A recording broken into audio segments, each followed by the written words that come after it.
Okay, guys, we're going to get started with our book reading again.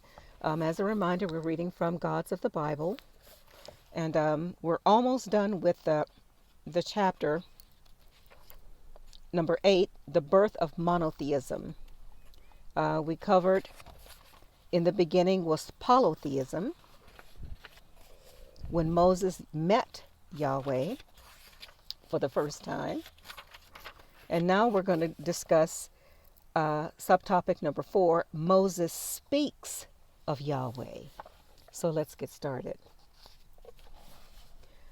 Deuteronomy is known in the Hebrew canon by the more appropriate title of Devarim, which means words.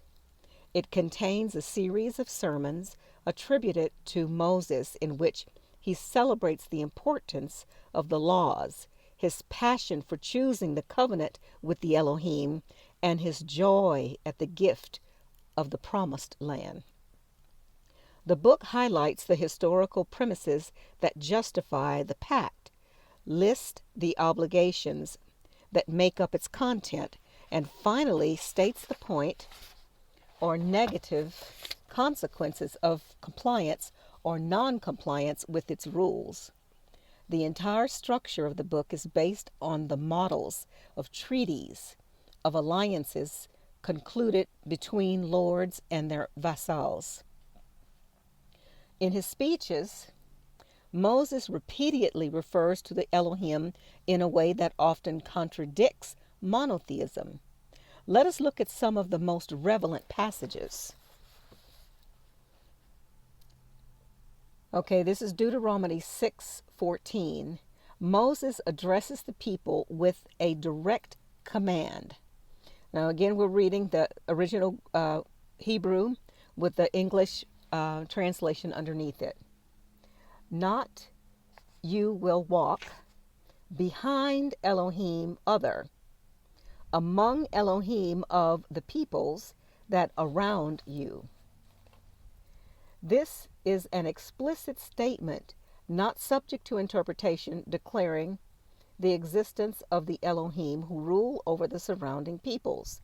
Their presence is confirmed by the attitude of Yahweh, of which Moses speaks immediately afterward in verse 15. Again, here's the Hebrew with the English underneath. El, jealous, Yahweh, Elohim, your. Let me try and read it the other direction. Your Elohim, Yahweh, jealous, El. I'm not sure exactly how that goes, but either way, it's saying that either Yahweh is jealous of the Elohim of El, or the other way around. But either or, it's significant. It shows definitely that there's more than one Elohim. We have read correctly. Yahweh Elohim of the people of Israel, is a jealous El. But how can one be envious when there is no competitors? Can one fear the competition of those who do not exist? We even know the names of some of his rival Elohim. Chamush for the Moabites, Milcom for the Ammonites, Hadad for the Arameans, Melkot for the Tyrians, Shadrapah, a medical god, for the Phoenicians, and many other. Therefore, there are many Elohim. The choice of people is potentially open. Consequently, the individual Elohim can feel jealousy toward his rivals. If the other gods are only human inventions, why is it difficult for the only true God to prove his uniqueness with uncontroversial evidence?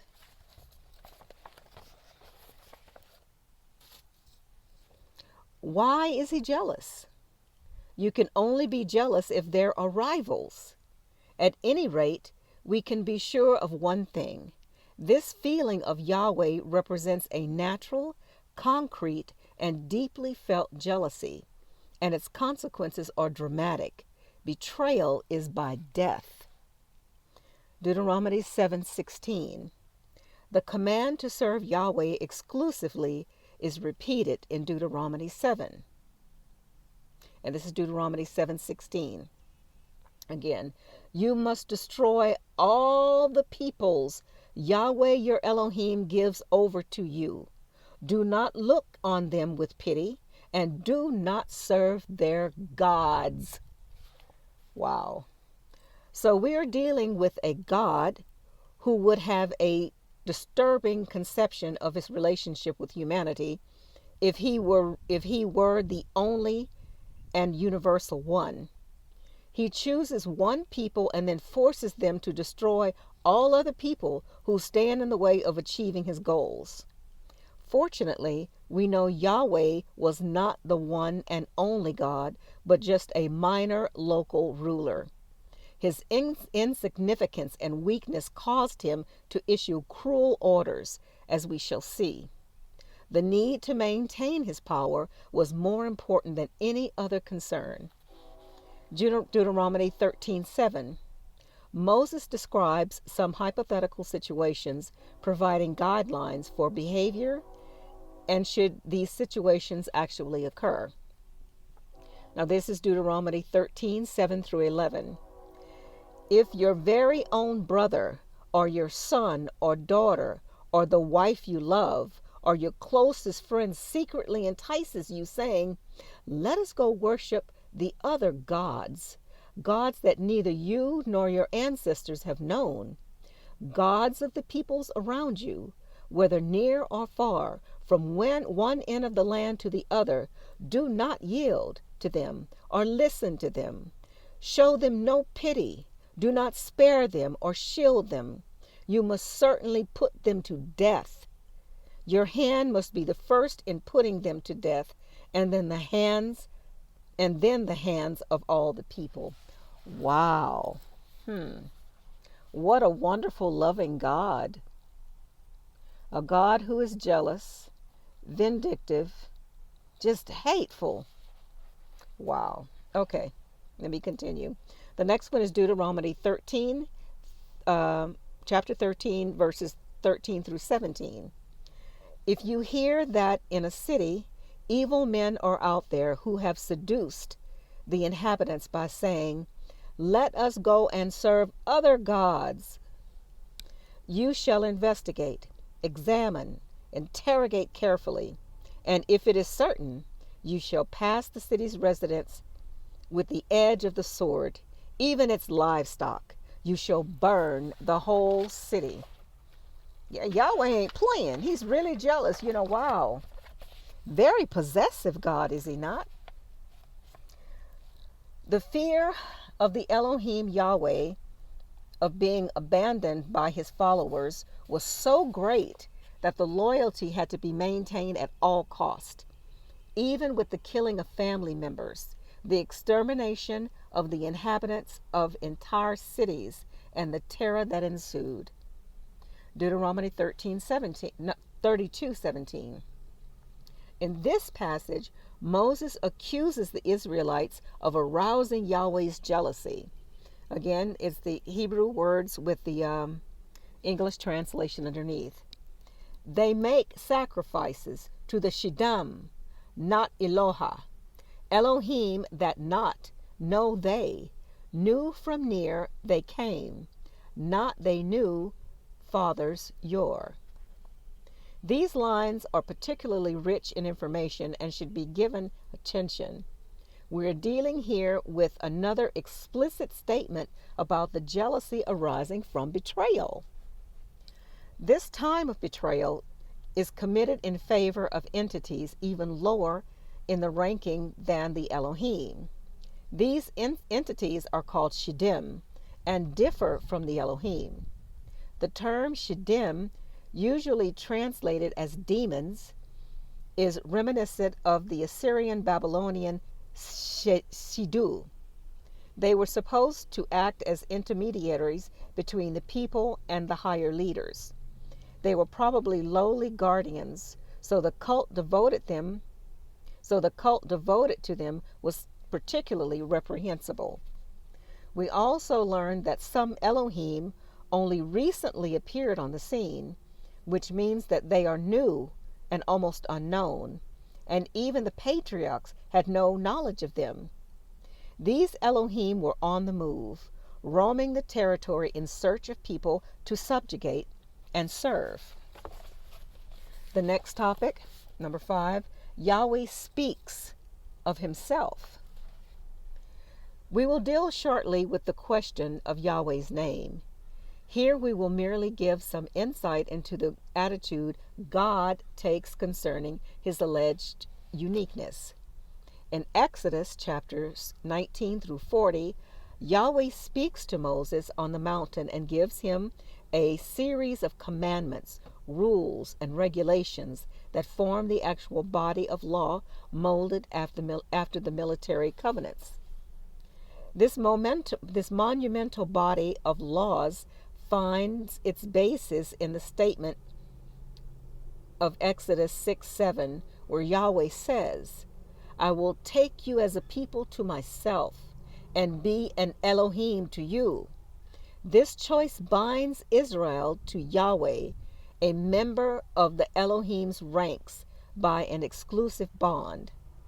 In Exodus 20:2 and 3, we find again the need for identification and representation already mentioned, but here it is expressed in a way that makes it more straightforward and understandable.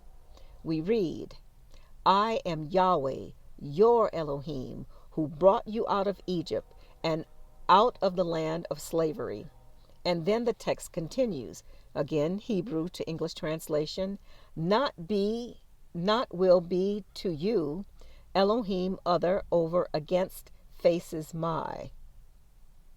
The construction of the verb to be with the preposition to as in to be in Hebrew means to have.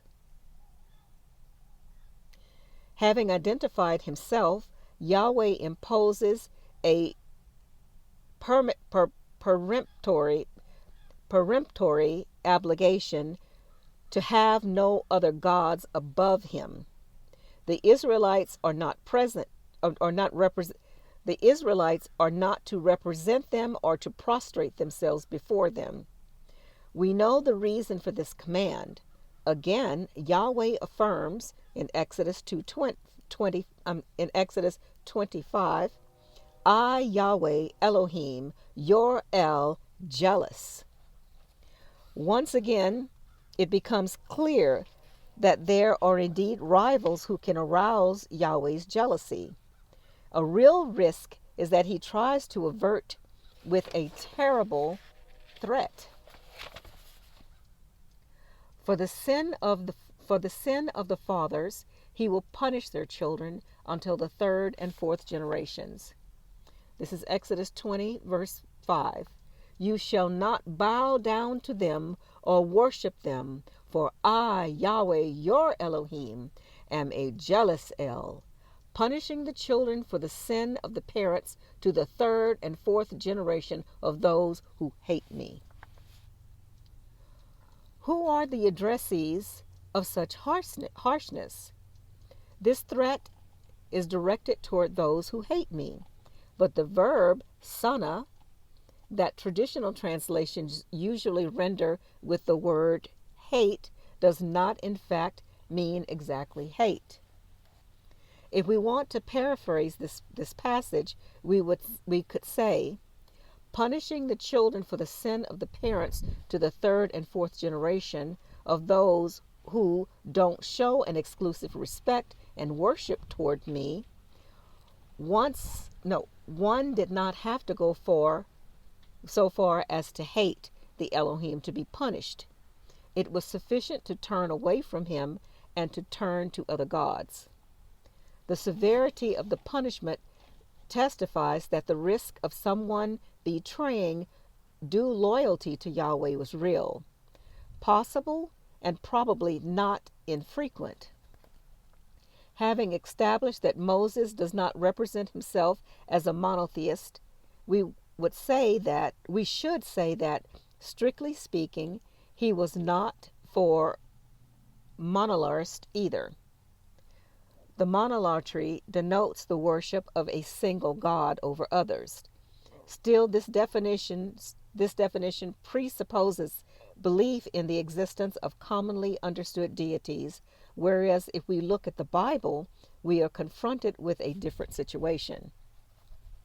The Elohim who called himself Yahweh was not one of the many gods of a polytheistic religion, but a member of ranks of deities, differently called Anunnaki, Ijiji, Netiru, Elanu, Elohim, flesh and blood individuals who came to the earth, formed the atom in their image using the Teslim, and eventually passed on to him all that was necessary to create culture and civilization.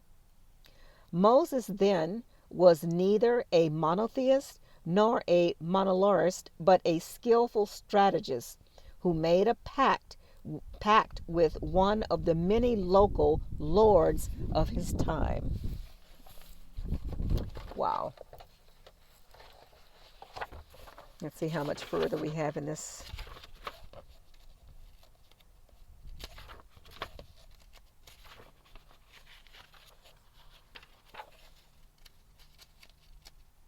Yeah, I'm going to go ahead and stop right here.